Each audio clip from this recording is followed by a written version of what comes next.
Hi, class. Today we're going to talk a little bit about the love song of J. Alfred Prufrock. So, even though it was written about 100 years ago, Prufrock still has associations with what we are going through today. We have trouble making decisions.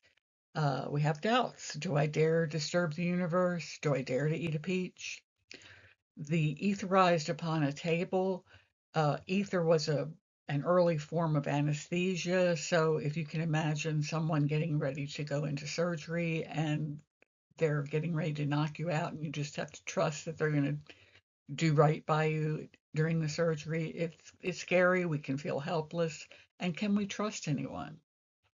We have digital footprints nowadays, and it's kind of eerie at times. If I think about buying a toaster, haven't said a word to anybody about it, all of a sudden a toaster ad pops up. It gives us that feeling that Big Brother is watching us. Here are some things to consider as we read this poem. Uh, Urban realism, that's the yellow fog. That's caused by pollution. We still have concerns in that area, and rightly so. Many of us feel alienated. At any given time, we have self doubt. The stream of consciousness refers to the point of view that this poem is written from.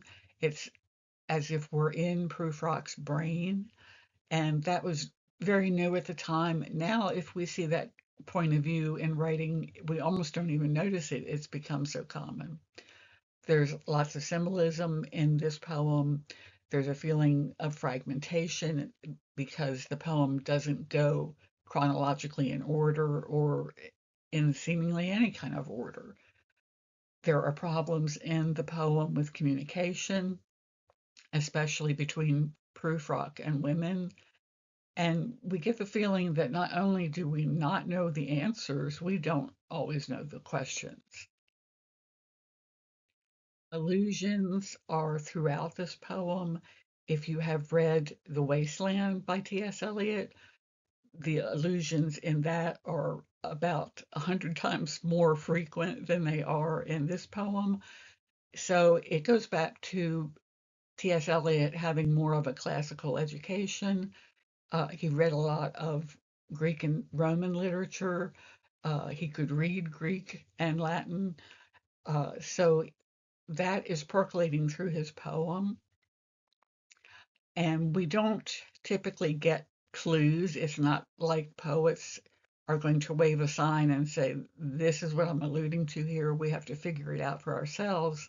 And what I have found through the years as I reread this poem, I find a little bit more each time that I read it as far as allusions. Uh, the epigraph. I did post a file in our course that translates that from the Italian, and Dante's Inferno introduces this poem that gives us a feeling that Prufrock feels he is in hell. Here are some of the prominent allusions in The Wasteland. Michelangelo, one of the greatest artists of all time. How do we creatively compare ourselves to Michelangelo? Lazarus from the Bible.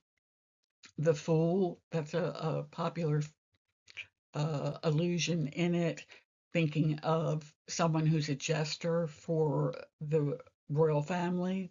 Hamlet, Prufrock says, "No, I'm not Hamlet. Maybe I could qualify to be his attendant or his servant." So he's really down on himself, Prufrock. John the Baptist has his head brought in on a plate in this poem.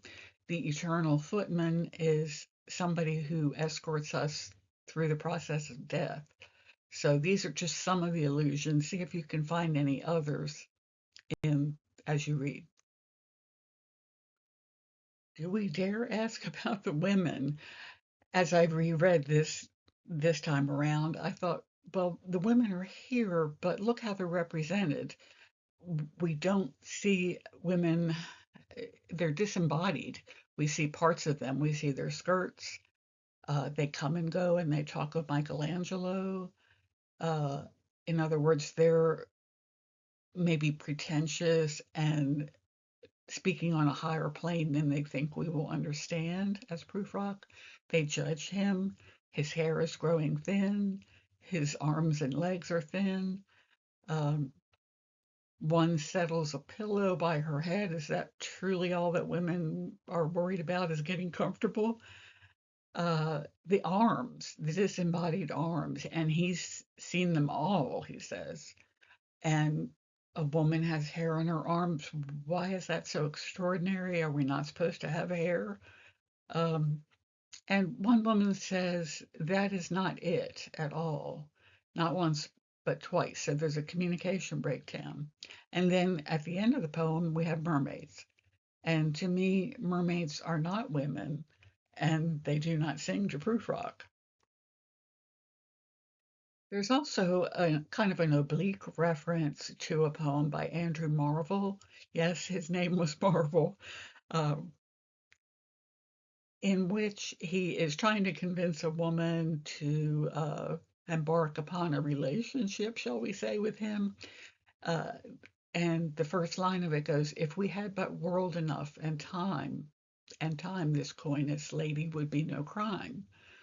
And he goes on to explain to her in great detail that all we have is today. Let's take advantage of it. And carpe diem is the Latin for seize the day. So this and the aspect of time is also in Prufrock.